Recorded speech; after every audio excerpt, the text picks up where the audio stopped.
I think it starts on the sentence level. Those sentences, every single sentence is full of like observation that feels fresh and alive. And it's one of those books that when I was reading it and I would put it down and I'd leave my house and go out onto the street in Brooklyn or wherever I was, I saw the world through those goggles, and it felt so vivid, and human behavior felt new to me. That's Ted Thompson, fiction writer and teacher, describing his experience reading Richard Yates's Revolutionary Road and how it helped him realize the potential of fiction to ignite his own curiosity about the world.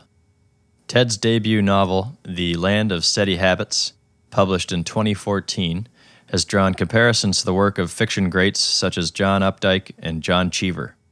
A booklist review of the story calls Ted's prose pitch perfect, his characters endearingly melancholy.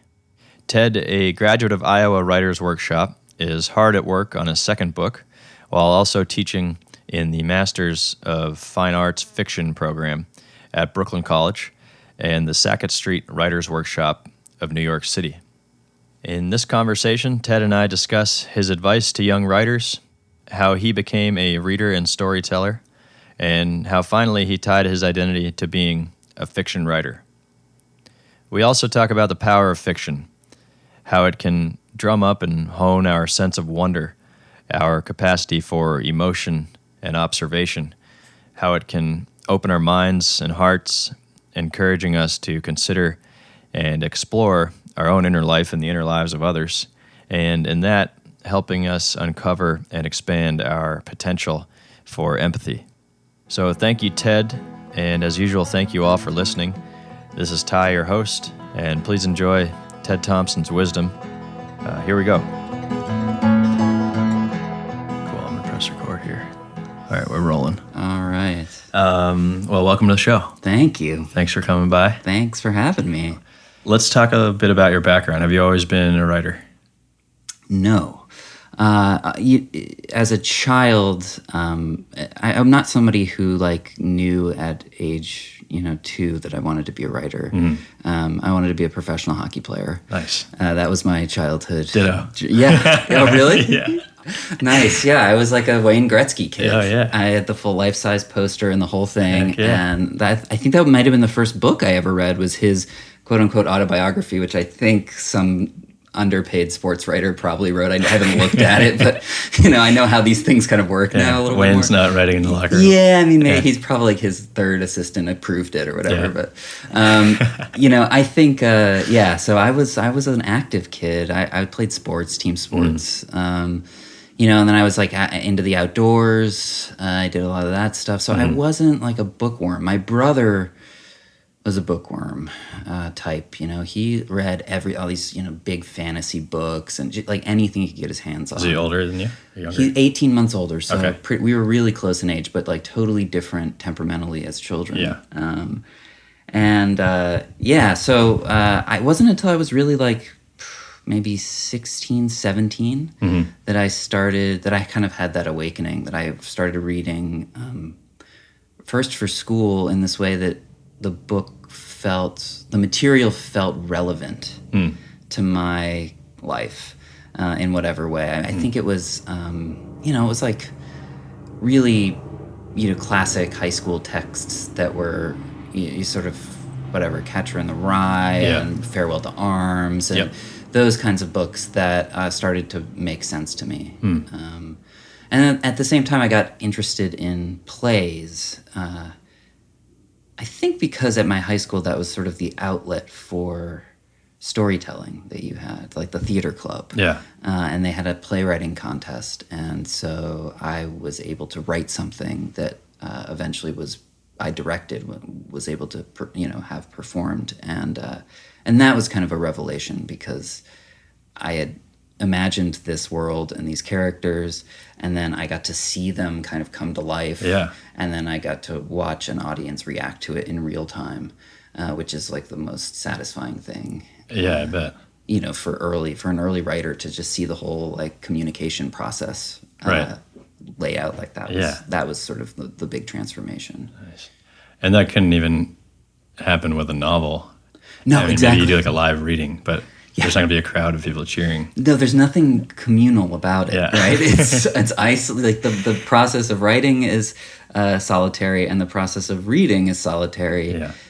And I think that's where the intimacy of it comes from. Of course, there's a deep communication that happens. It's just nobody really ever knows the other person personally. Right. They're never in the room with them. Almost never in the room with them. Yeah. Yeah. And it's fascinating that it could even work. Like for you to have an emotion or a feeling or a response to something, find the word, find the sentences, pile those up, publish it. A stranger picks it up, reads them, and then hopefully feels something. Yeah. And there's so many things, there's so many ways you could miss. It's fascinating that it actually is possible. I mean, totally. I think the thing that's really interesting to me now, the more that I'm, the more that I'm teaching writing, creative writing, the more that I'm thinking about it in my own stuff, is how reading is always a creative process. That in order for a piece of fiction or a narrative at all in nonfiction to work, it requires the reader's imagination. Yeah. And so there's this sort of two energies that are coming at each other, Right. That kind of overlap. And something about that is really exciting. Yeah. It's an active process rather than, I love movies and television, but often that's more passive. Yeah. Yeah. And I'm glad you brought that up, because I had a conversation recently with a friend about this, because I was talking about the importance of reading, and she said, well, what's the difference? Because a movie can do all these things you're describing. And I ended up coming to that realization. It's about the action of having to imagine something that's not visual. You have to read the words, and then you still have to create the world in your own mind. Yeah. And so that I'd like to think that there's something going on there that's more beneficial, or beneficial in a different way, in a more kind of expansive way than just receiving something off of a screen. Yeah, I mean, just like a color, right? Or like like if I said I happen to have a green shirt on right now, if in prose you had green shirt. Ted's not really wearing a shirt. Yeah, right. Actually, in fact, we're doing this in the nude. No, the process of green, it requires the reader's imagination, right? It holds no color without that. Right. And just that in of itself is a kind of, I guess communion is the word between the consciousness of the writer and the consciousness of the reader. And that's, I think, where it makes, it's a sort of connection that you don't get as much from visual storytelling. Yeah. And when you go to the blank page and you're about to write something, do you have that in mind, that there's a reader on the other end? Is that first and foremost, or for you, or? I think it's always in the back of your head, right? You have to communicate something. Right.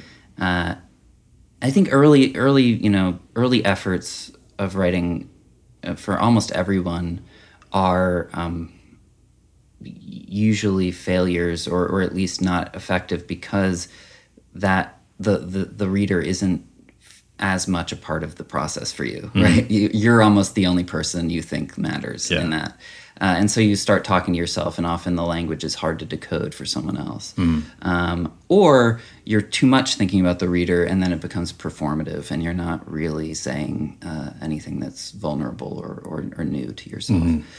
So it's this interesting balance I'm always having to figure out between how am I able to write something that that feels exploratory or revelatory to me, that's new, that I'm writing, because I write kind of to understand the world rather than to tell the world what I already think. Yeah. It's almost to like figure it out for myself. Right. How do I do that, and at the same time make it so someone else can join me on that journey?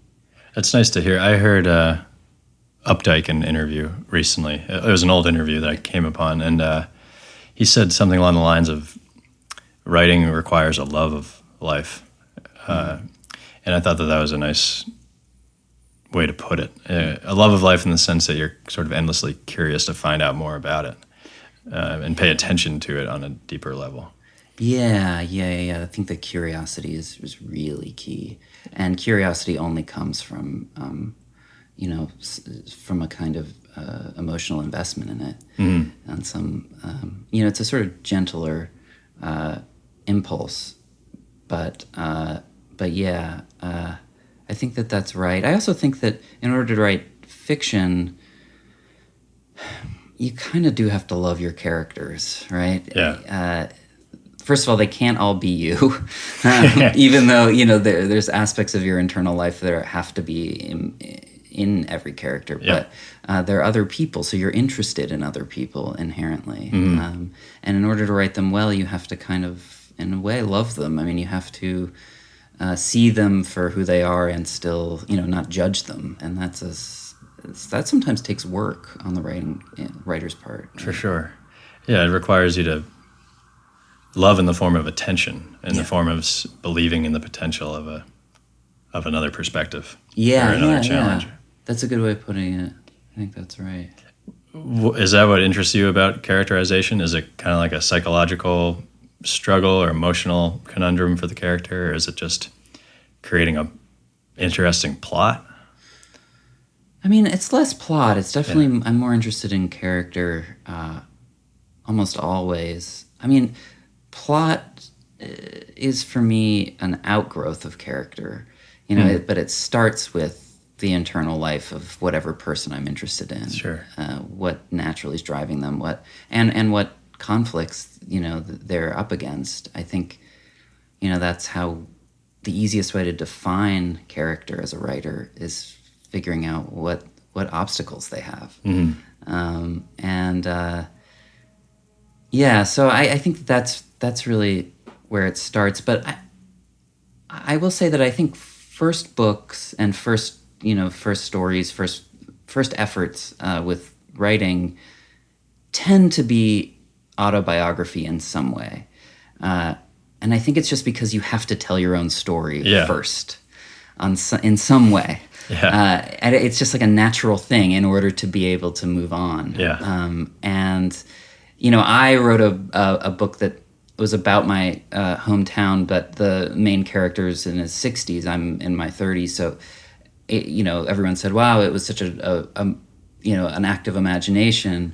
When really, I just took conflicts that I was interested in because they pertained to me, and kind of imposed them on a character, and then thought about how and why that character might live that way or might have come to those conclusions. Anyway, all of that is to say that I think now that I've written that book and I've written some other stories and stuff, that it's I do feel like it's curiosity about other people that's pushing me more. It's interesting me more and more, and less about trying to empty whatever personal thing is going on. Yeah, that's nice to hear. And speaking of plays, you're interested in plays.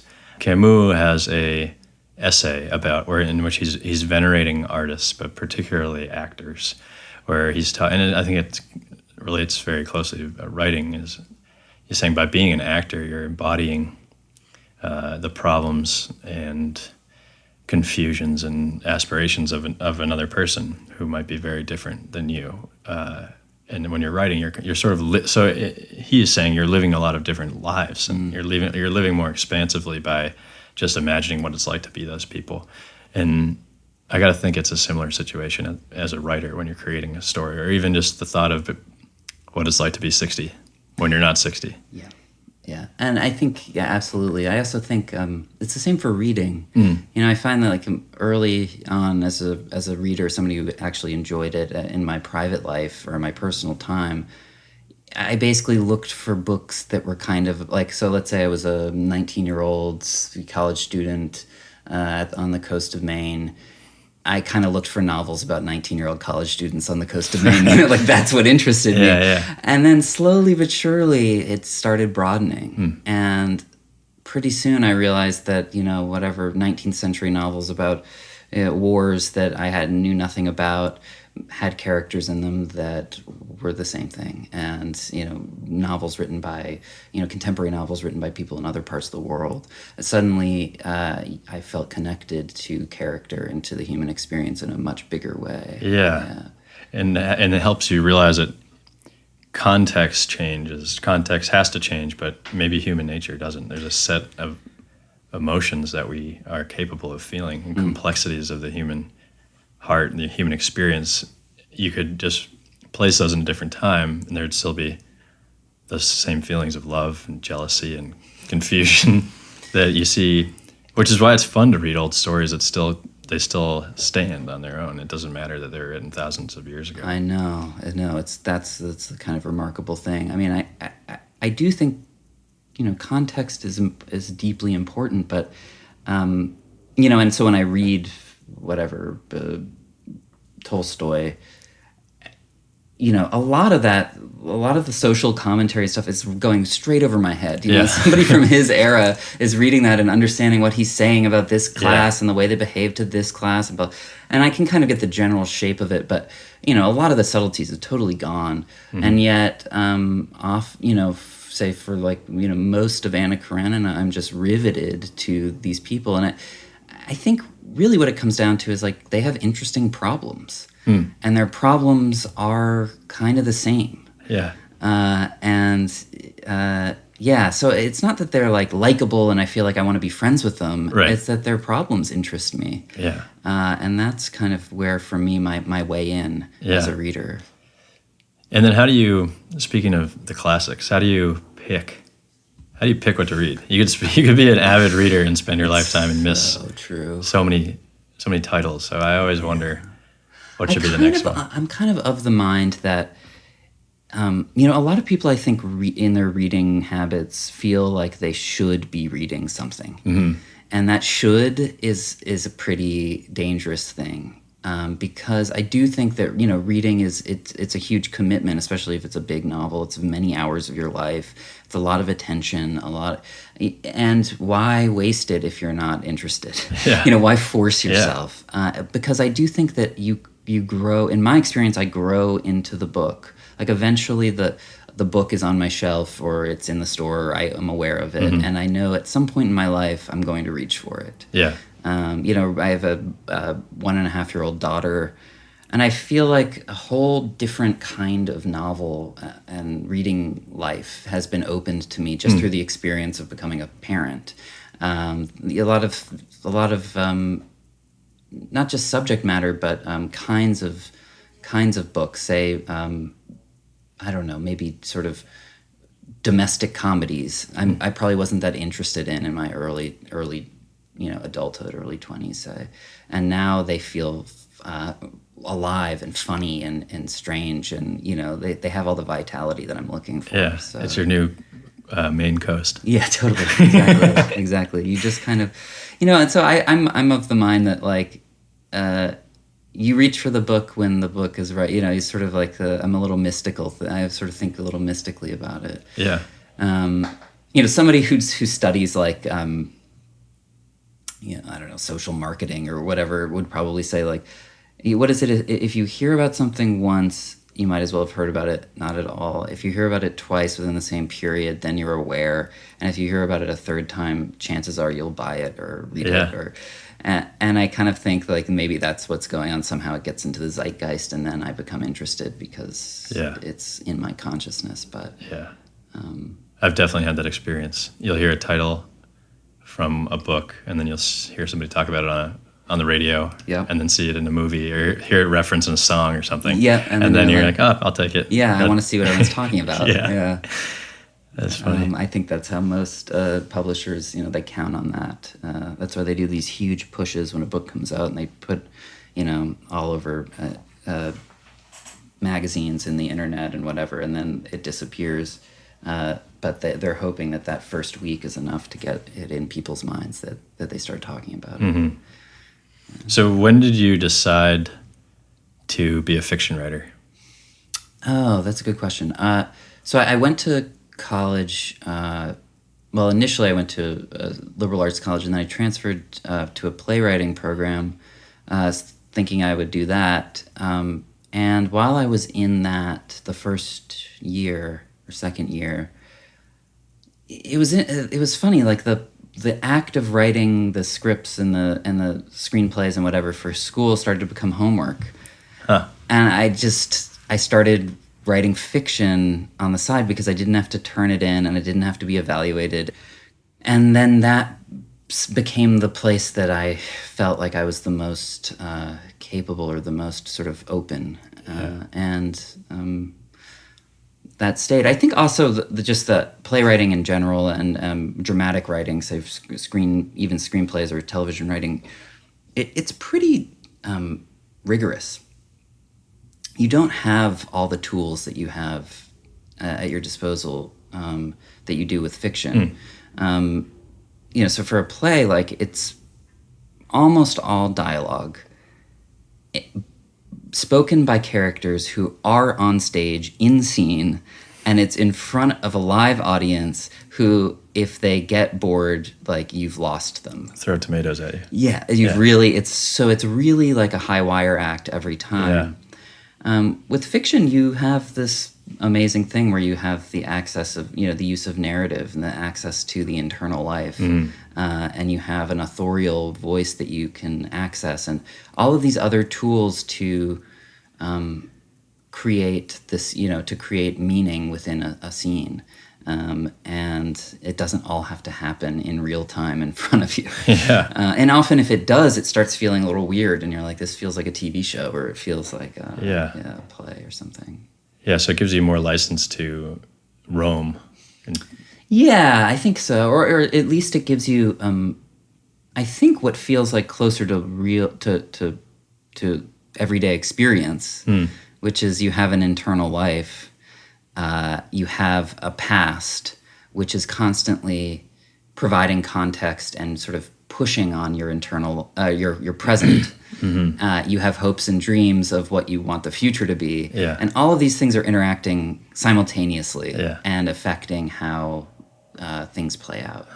And so in fiction, you kind of you can just directly use those. Yeah. Whereas in all those other forms, you kind of have to imply it through all of these different sort of techniques. Yeah. I think about that premise anytime I'm on the subway or something. You're like, every single head on this train has its own little understanding of the world and things that they're wondering about, and the complexity of thought. I know. And somebody who outwardly looks like they're just kind of chilling. It always kind of makes me laugh. It's a whole universe. Yeah. And every inside that head. Yeah. And then when you, with that kind of freedom is also kind of a bewildering task to begin a novel. Do you have an idea of what you want to say, or do you just get to it? Well, the first book I wrote, was like a short story that got out of hand. Oh, really? Yeah. So that was like a story I had very modest ambitions for. I just wanted to make it make sense. Yeah. And I was short stories are really difficult, and so I was having a hard time just making a story work. And so, and yet the character and the situation I liked, and so it kept growing and growing and growing and growing, until finally I admitted it was a novel. And then once that happens, you have to, the novels have their own sort of physics. And the reader, in order to keep a reader's attention for 250 pages, it requires a kind of machine to work in a certain way. Right. And so that took some learning to figure out how that all functions. Now that I'm working on new projects and I kind of know a little bit more about what I'm in for, I did start with thinking, okay, this is a novel. It's going to be probably this length. I want it to span, say, 14 years. I want these characters involved, and so I knew sort of what the ingredients were for the project. And has that made the process easier for you? Or?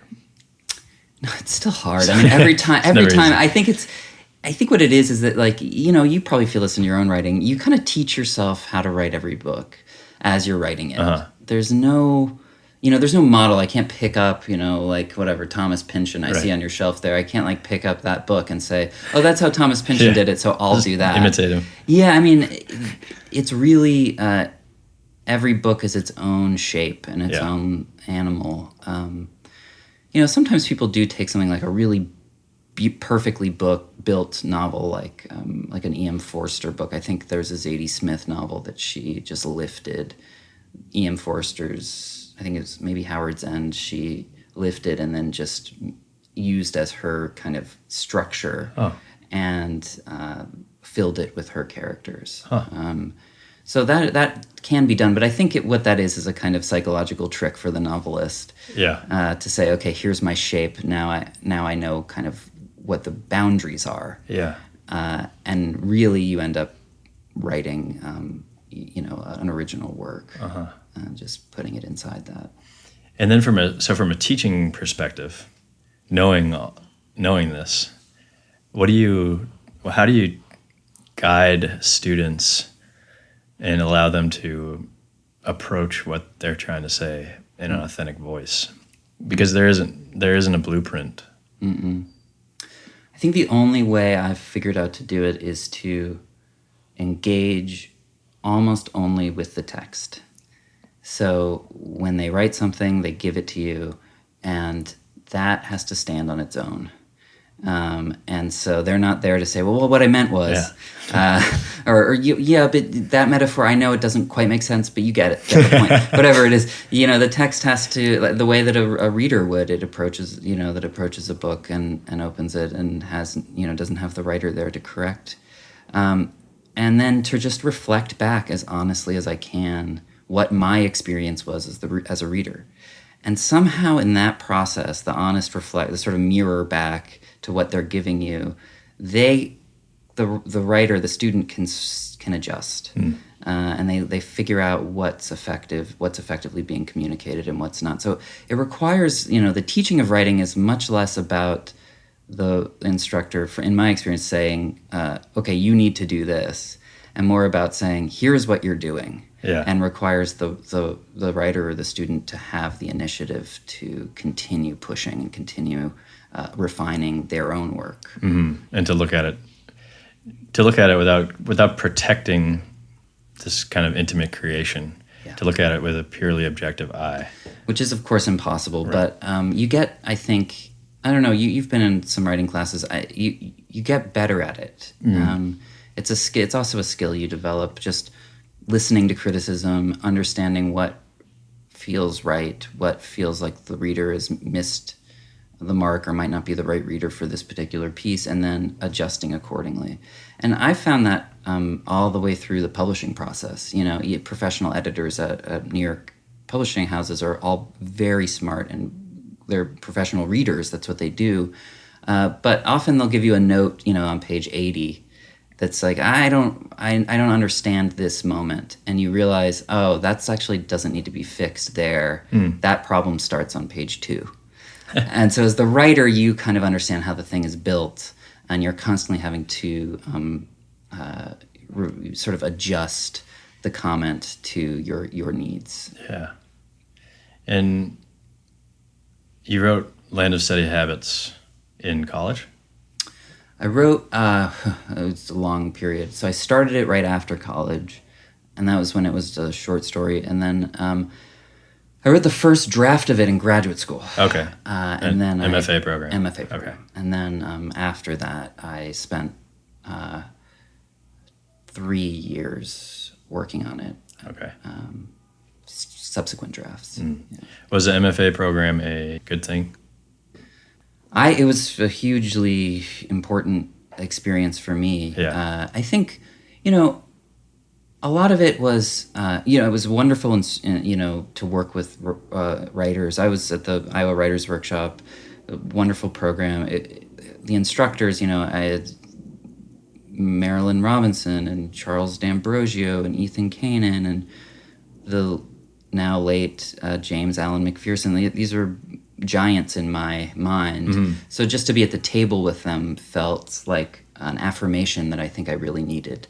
And so that was more than anything else, I think it was the thing that gave me permission to pursue fiction writing seriously. Yeah.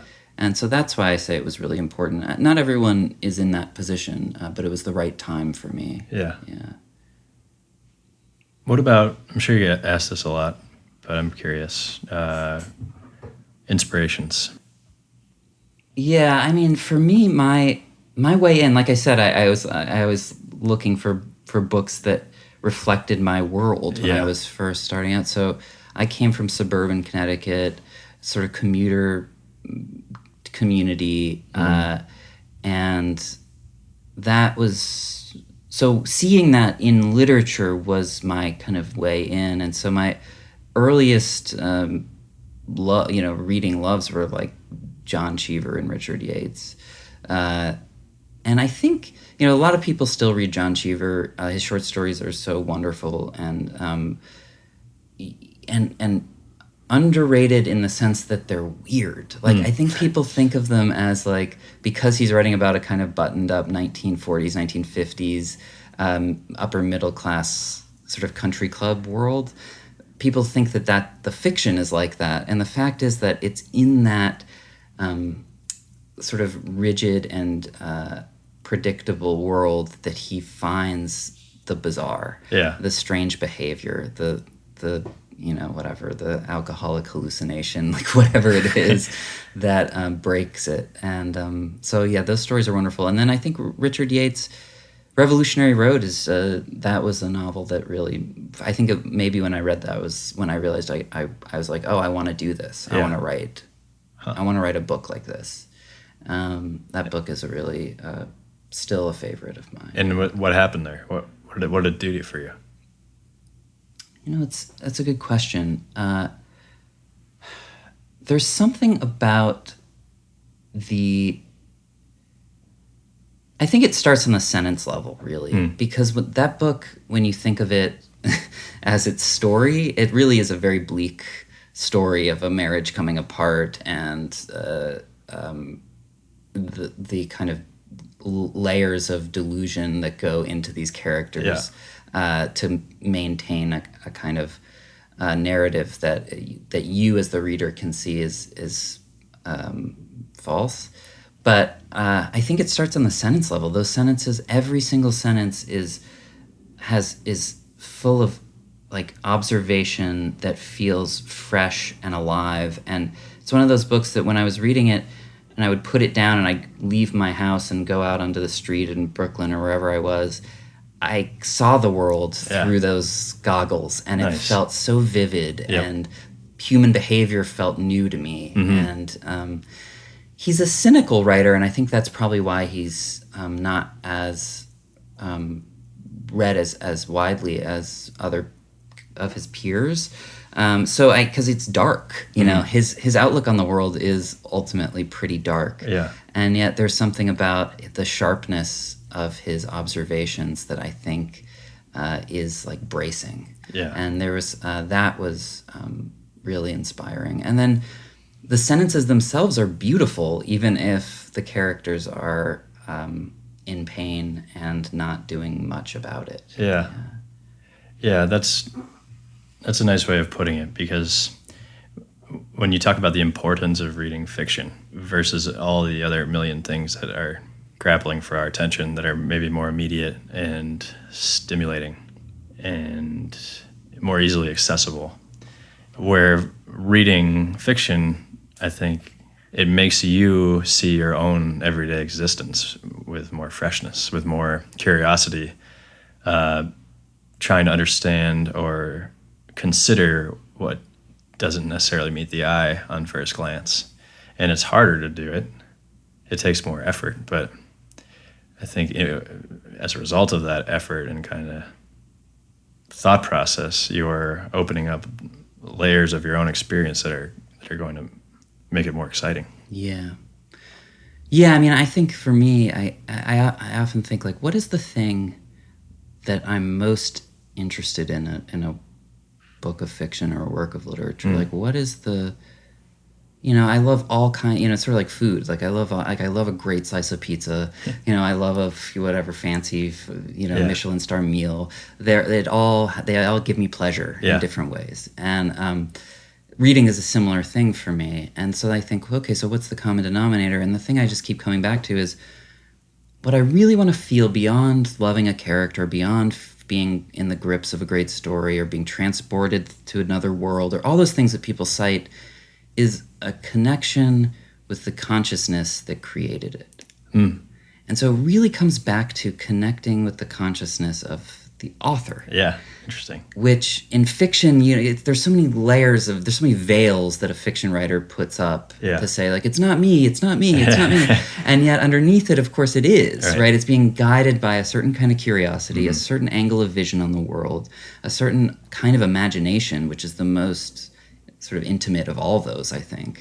That's where our unconscious biases are revealed, and it's also where our great compassion is revealed, I think. And so anyway, that the connection is the thing that I feel like, in your social life, there are lots of moments where you're in the presence of other people, but you very rarely feel really connected to them.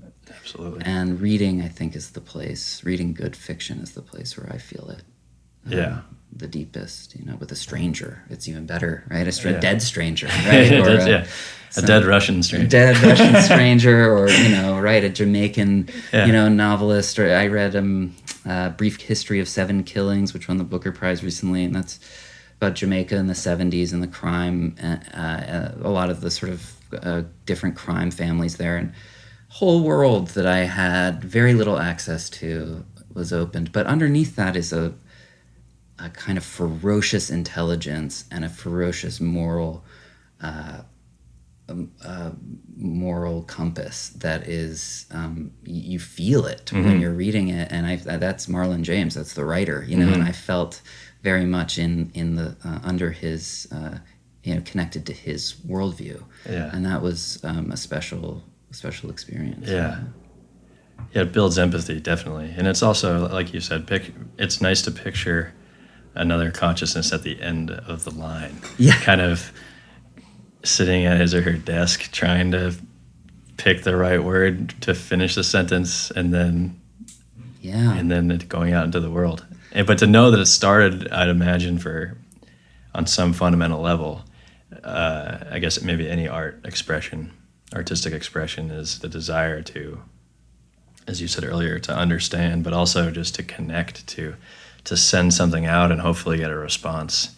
And in that kind of invisible transaction is something very interesting about it. Yeah, and it's almost like it's the invisible world inside the internal life. Yeah. That's able to, it's like, our external selves, which is sort of whatever, through social interaction and whatever else, just physical interaction, is constantly,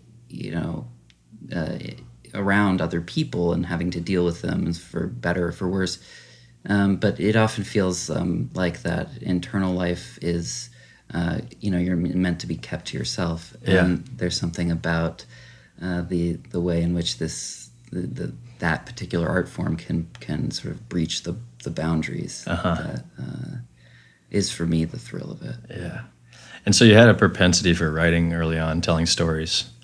Was there any, when you finally said, okay, when you admitted that your story was going to be a novel, or even going to get an MFA, was there any kind of hesitation or doubt that it was the right thing to do? There's always doubt. Yeah.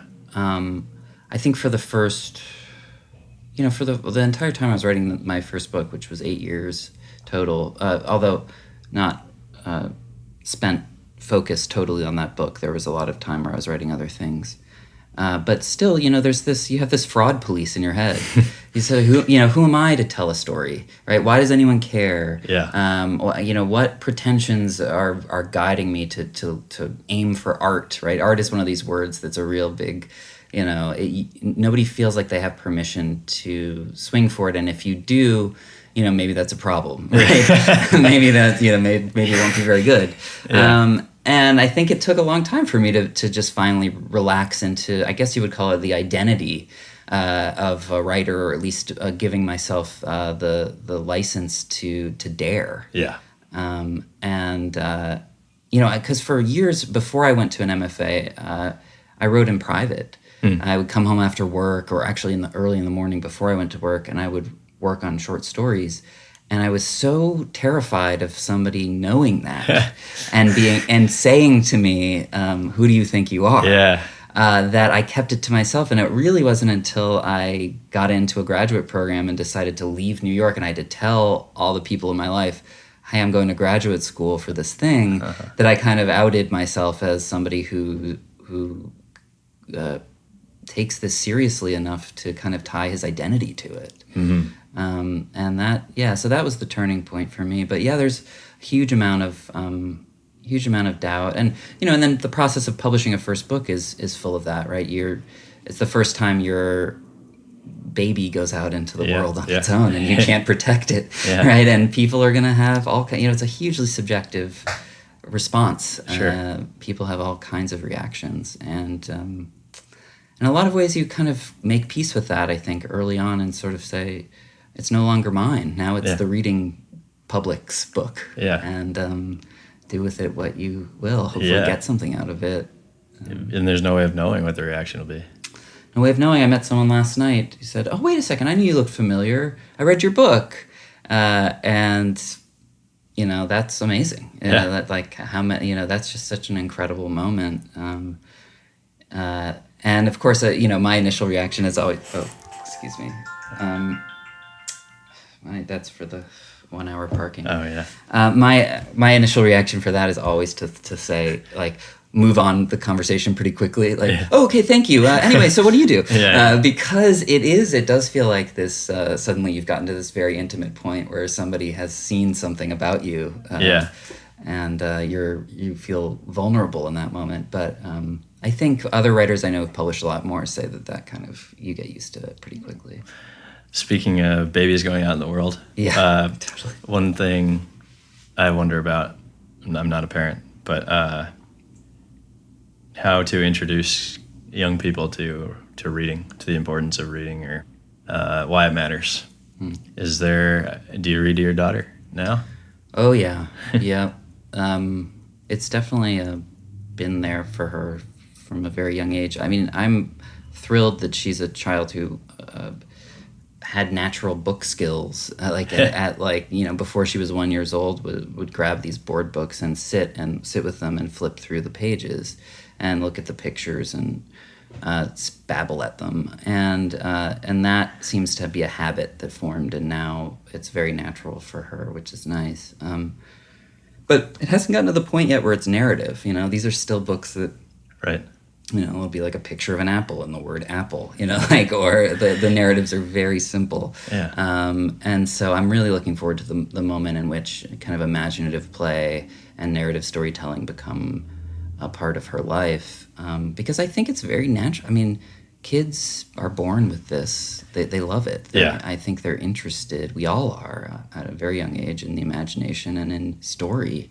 It's innate. And it's even kids that aren't reading, I think, are constantly telling stories, right? Like sports for boys is storytelling. Oh yeah. That's where it, watch boys play basketball or shoot a hockey ball into a net, and it's always, whatever, McDonald going down the ice, 3 seconds left, he scored. And what is that? That's the narrative being told. That's a good point. And so I think it activates in whatever part of the life is maybe encouraged.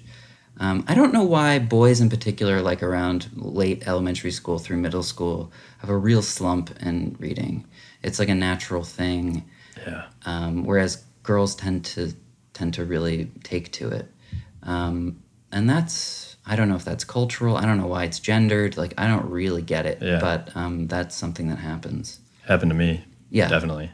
Yeah. I don't really, it's probably cultural. I mean, it's not encouraged as much, or it's seen as weak in some way. I don't know what it is, but it's not until later on that you're like, oh, right, this is something that's culturally acceptable. Worth my time. Worth my time, yeah. I mean, I also had no attention span. Oh so my I think gosh. that's, out the window. Out the window, so that might be part of it too. Yeah, there's like 100 other things you'd do before that. Yeah, right, of course.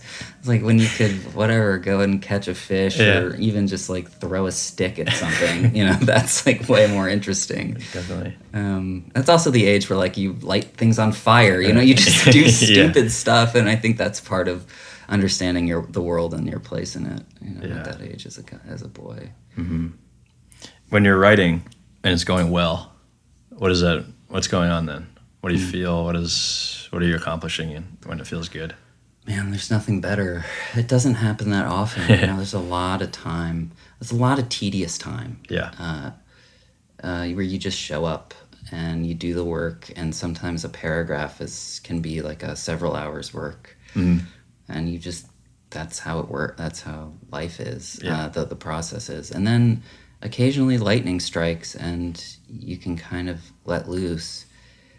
And I don't know. I don't quite know how to describe it except to say that it's a wonderful experience because you're able to sort of relinquish control. And in that is the pleasure. I don't know. I think it's part of it is it's kind of dusting off of the subconscious. So the subconscious is kind of driving, and you're writing to figure out either how you feel about something or how something works, and so you're discovering as you're going, either an emotional context or just what the character believes or whatever it is. Right. And then there's also this other thing that's it's sort of thrilling to look back at something and not having having written it, and yet it articulates precisely the thing that you weren't able to say in any other way. Yeah. Did I write that? Yeah, right, exactly. Did I write that? Which is like, whoa. And then secondly, I hope no one sees that, right? Or secondly, like, oh, that's like scratching this itch, right? Like I knew it was there, and I felt it, but I didn't know how to put it in words. Yeah, and you get out of your own way. Yeah. You get your doubt out of the way, because that just doesn't give you much. How you feel about your own work almost has no bearing on it. Yeah. And it's the hardest thing because, you write something and you're like, oh, that writing was terrible today. And then you go back 3 days later and you're like, actually, that was pretty good. Yeah. I'm going to keep some of that. Yeah. And you realize that you're no really good judge. Yeah. Or a part that you think you were just cruising on made so much sense, and then you go someone, back and it's overwritten. Like, this is the only part that made no sense. Exactly. It makes no sense, or it's trying too hard, or whatever it is. It's true. It's true. I was going back through a project I wrote over the last 2 years and then put away for a long time, and thought I would just put in a drawer. And I was going back through it's a first draft of a manuscript, and all the stuff I thought was so good is really the stuff I'm cutting. Yeah. And the stuff I don't really even remember writing is I think what's going to remain. And it's fascinating. That's great. That's reassuring too, when for the next time you go to write and you don't think it's going well, you just have to trust that maybe it is. And maybe it is, right. Or maybe, a lot of the time people don't realize that, I have friends who have the horrible experience of spending 5 years on a novel and it going out, getting an agent finally, and then it going out to publishers and it doesn't sell. Yeah. And that book, they think, oh, it's a failure. And I don't think of it that way. And maybe because I'm, I'm not wounded in that moment the way that they are, so I'm able to see that. But, sometimes it takes you kind of write your way to the book or the project you're supposed to write. Yeah. And you can't write certain books unless you've written other ones before it. You can't write certain stories unless you've written other ones before it. And you build on it, and so nothing's kind of lost. Yeah. Sometimes you got to write a lot of bad stuff, or at least stuff that's not worth other people reading. Yeah. Before you get to the stuff that might be. So. Yeah. Any advice for young writers or really anybody creating storytelling in any form? I mean, I really do think it's the key to the whole thing is persistence. And the great thing about that is that that's the thing that's the most in your control. And so that you have it's in your hands. It's a choice. Just keep going. Yeah. There's that great, I think it was going around the internet a couple years ago. I don't know if you saw it. It was Ira Glass talking about storytelling, some YouTube video. Yeah, it was great. I love that idea that your taste, you get into it because you have good taste. and then you start making things, and of course it's not up to your taste, Yeah. right? Because you're new at it, Yeah. and the people whose stuff you like are masters, Right. and in that gap is where the great frustration is, and I think that's where persistence is the key, right? Yeah. It's the thing that eventually will get you to where you want it to Yeah. be. It's not, the poet Dean Young, in a letter that I give to my students sometimes. It ended up on the internet. He sent it to his nephew, who is an early writer, and he has some line in there about you have to sweep the steps of the temple for a long time before the god arrives. And I really do feel that too. The inspiration is really not the starting point. Yeah. It's the the icing that comes every once in a while. Yeah. But you have to kind of start with sitting down and doing it, or taking out your iPhone on the subway and doing it, or wherever you have the time. Right. And hanging in the discomfort and the uncertainty of just the sheer time it takes to go into a room and to be introspective to the point that you're writing something coherent, hopefully. And then showing it to the world, and then hopefully there's a response, and you don't feel like a crazy person. But there's so much. It's such a long just time process, let alone the emotional.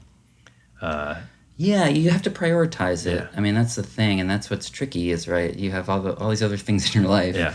And yet, the key for me, really starting out, was I don't know who gave me the idea. I probably read about it in an interview or something. I was so desperate for, how do you make a writer's life? Like, how do you do this seriously? And the key for me was, I was working 40 hours a week at a job, and I had friends and a girlfriend and all the rest of it. And I thought, oh, okay, the time I have is the mornings. Yeah. So I just get up 2 hours earlier, and nobody's going to email me. Nobody's going to call my phone. Yeah. And if it doesn't go well, I always have tomorrow at that time. Right. And somehow about being sort of at least regular, creating a habit out of it, was the key for kind of starting to produce work that was closer to what I wanted it to be. Yeah. Yeah. And protecting that time to be creative. Yeah. Yeah. But I love that idea of living with uncertainty. That's really it. You have to kind of get comfortable with the fact that, maybe this amounts to nothing. Yeah. Maybe I will, you kind of just, that's always a possibility, and you kind of live with it. Yeah. And not knowing, making peace with not knowing, I think, is a lot of the early drafting process. Definitely. Sure. And I like to think that the process of writing, as we've discussed, requires empathy and observation and understanding of other people's problems. And I like to think that by making the attempt, an honest attempt at trying to write even a one-page story, that practice will rub off on your life and be a good source of energy for your regular life. Oh, totally. I agree. I used to be I was so, when I was younger, I was so obsessed with good writing and bad writing, and whether or not writing matters, and all this stuff that I think is now I am of the other mind. The world is never made worse because there's more books in it, right? I mean, I guess you could argue like Mein Kampf or whatever, but on the whole, it's a thing that is a human endeavor that I feel like makes people more open, and that's a great. That's never a bad thing. So yeah, even if it's not for professional purposes, I agree. It's an exercise that's always broadening. Yeah. Yeah. So are you in the middle of a project now? I am. Yeah. So I'm editing a project I wrote a couple years ago, trying to figure out whether or not there's something there, which is fun. It feels like looking at something someone else wrote, and that's a kind of fun process. Yeah. And then I'm writing a novel. I'm in the middle of drafting. Yeah, that's a longer. I was talking to a friend about it recently, and she's also in the middle of writing a very long book, and she was saying that she she keeps getting angry at the book, like it's the book's fault. And she's like, but I set this goal for myself. Like, I made this world. Like, this is no one's problem but mine. You know, she's like on page 500, she thinks like she's halfway through. And I'm in a similar situation where I'm many, many pages in, and I don't even know if I'm a third of the way in. And I keep getting angry at myself for that. But hey, you know, I think I wanted to write a bigger narrative, and that's part of this project. Yeah. You know? And do things emerge as you go? Are you uncovering ideas every time you sit down? Yeah. And you also, you know, you don't really know what the book is until you at least have one draft. Yeah. You know, I mean, I have an idea. I set out to write a certain kind of thing, and it's changing. You know, you realize what your interest is as you're in there. Yeah. Yeah, the first draft being a foundation of a house, and then you go back in and try to... Yeah, right, exactly. So in this case, like, I was so tired of writing, after I finished my first novel, which is like a sort of domestic narrative about a family, where the action is almost all internal. And I was just so tired of that, and I wanted a story. And so I said, okay, I'm going to write a book that opens with a body. And that's what I started, and Twin Peaks. Yeah, exactly. And well, that's an interesting take on it. You know, like I thought, like, okay, we'll have like a procedural. You know, like, so who done it? Oh yeah. And I realized very quickly that that's not really what I'm interested in. And so now I'm interested in these characters, and so it's become a different kind of book. And so of course you follow what's urgent. Yeah. That's where the story is. Yep. You know? I like that you brought up that word, because you kind of have to make the reader feel urgency to want to keep going. Yeah, absolutely. You know, on some level, it has to be entertaining. I don't know. Do you agree? I would think that there needs to be an element of entertainment to have somebody pick it up and continue to read it. Yeah, I mean, that's one way of doing. I think that's one path, and I agree that, you know, like somebody's quote that I saw recently about in a writing interview, and I can't remember who it was.